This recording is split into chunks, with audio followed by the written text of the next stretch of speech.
3 surprising truths about gay sex. Hey guys, Michael Pizzullo here, psychotherapist in West Hollywood, working mostly with gay men and on issues of sexuality, trauma, addiction, so on and so forth. So, sex is complicated for everyone. Man, woman, gay, straight, doesn't matter. But there are a lot of, misnomers and concepts that some are true, some are kind of half true that are thrown around about sexuality, particularly when it comes to gay men. But I want to offer to you 3 truths, at least I believe to be true, that may surprise you may not have heard before.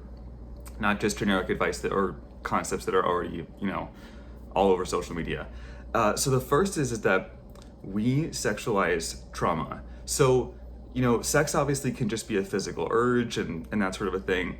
I think a lot of people understand the idea that sex is a means of expression and connection, but sex can also be a means of expressing,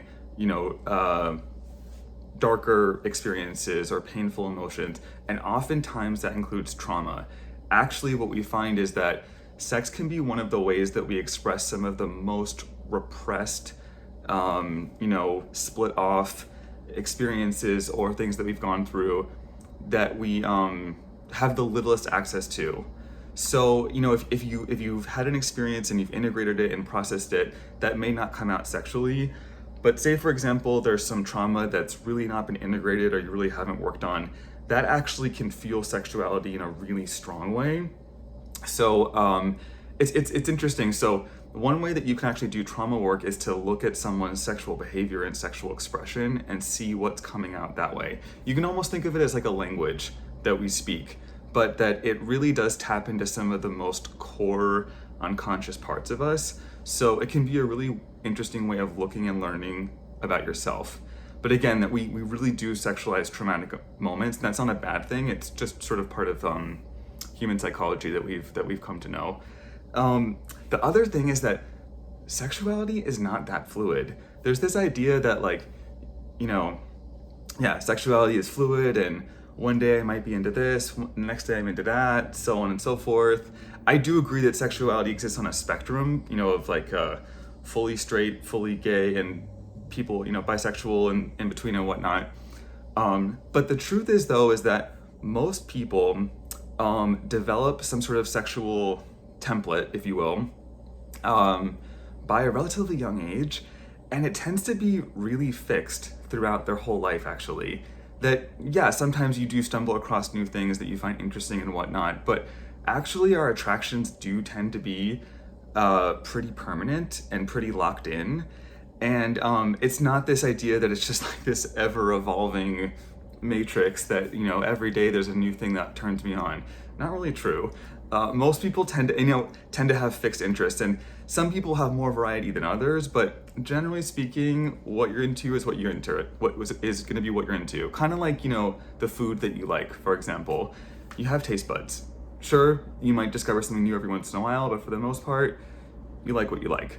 And I think this is important for gay men because we don't want to get into this thinking that, I can sort of train myself to be interested in different things, because I think that can end up getting a little homophobic and suggestive that you can convert someone's sexuality if you take it too far. So anyway, just to normalize, most men are into a handful of things, and they tend to be into those same things and the same types of people, forever. And then the last one, and this is can be kind of icky to think about, but our parents really do influence our sex lives, and not in a direct way, but Esther Perel has a great quote about this that I'm gonna butcher, but it's like show me how you make love and I'll tell you how you were loved, or something along those lines. You can look it up. But the way that we were parented and nurtured does show up in our sex lives, in the sense of, if I was parented in a very cold and distant way, for example, then I may find that the way I express sexuality is more detached and cold, for example. Or if I was parented in a very nurturing, expressive, loving way, then maybe what is exciting for me sexually actually may be more of a connective, emotional experience. So it's not that our parents influence our sexual interests, but the way that we express sexuality is influenced by the way that we were shown affection growing up, which the way that we were shown affection growing up influences all of our relationships as adults, and our self-esteem in most aspects of our life. So it does make sense that it would go together, but it is true that it becomes those parental dynamics do become influential in our sexual expression as adults. And again, just to normalize and to offer that it's not that there's anything wrong with that, it's just part of human psychology and human behavior, and it can be interesting to know, so that when you're doing work on yourself and you're trying to optimize your sex life and figure yourself out, you can look at patterns from your upbringing to begin to understand the cause and effect and what may lead me to be interested in something versus not something else.